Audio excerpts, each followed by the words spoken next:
श्री हरिवंश श्री राधा वल्लभ श्री हरिवंश वृंदावन धाम में यह मंदिर राधा दामोदर जी का है।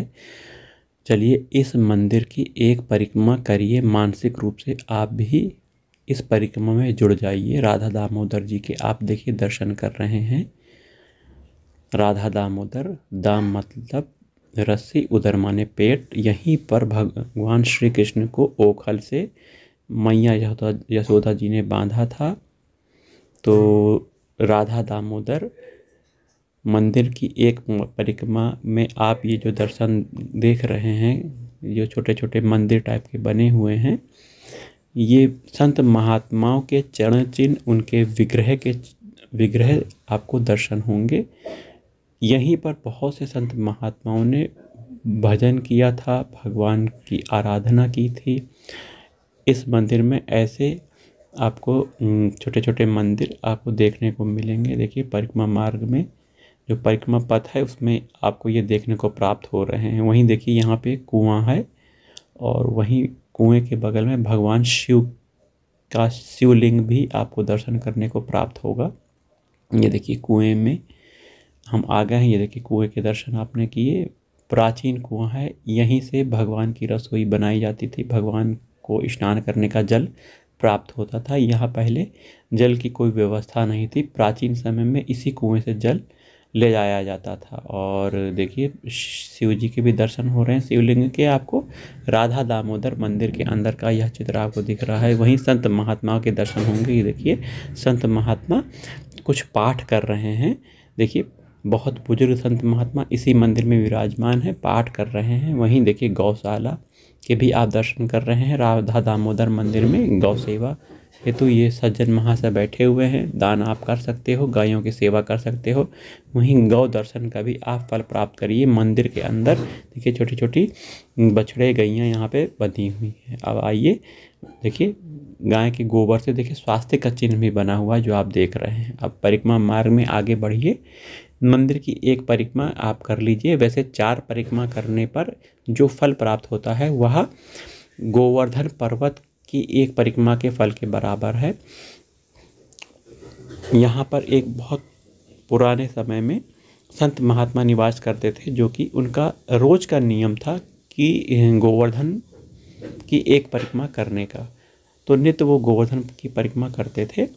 समय बीतता गया, उनका बुढ़ापा भी आ गया और वो बीमार भी रहने लग गए।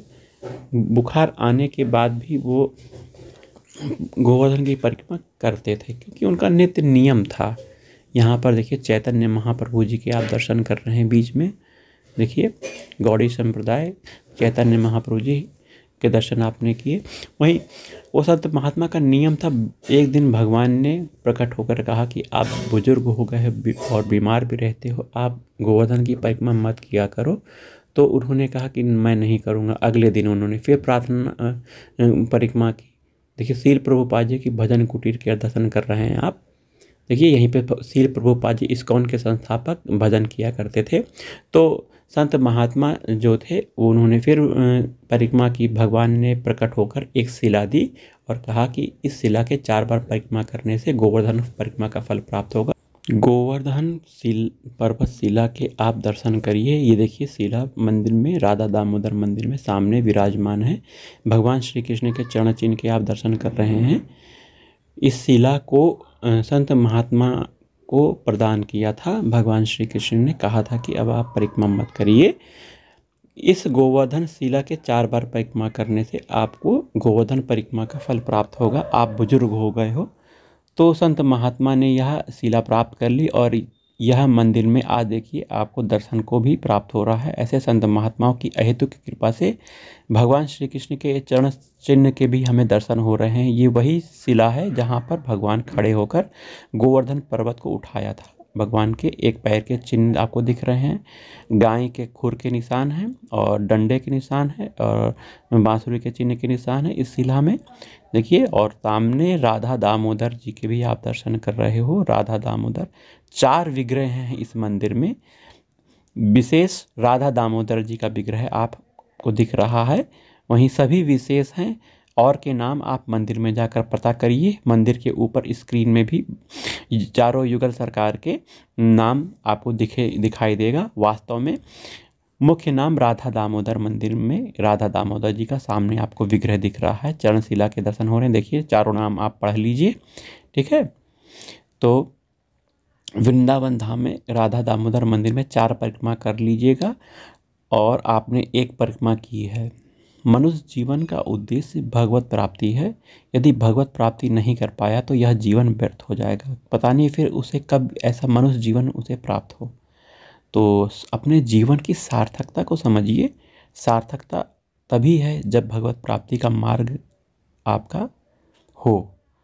राधा वल्लभ श्री हरिवंश।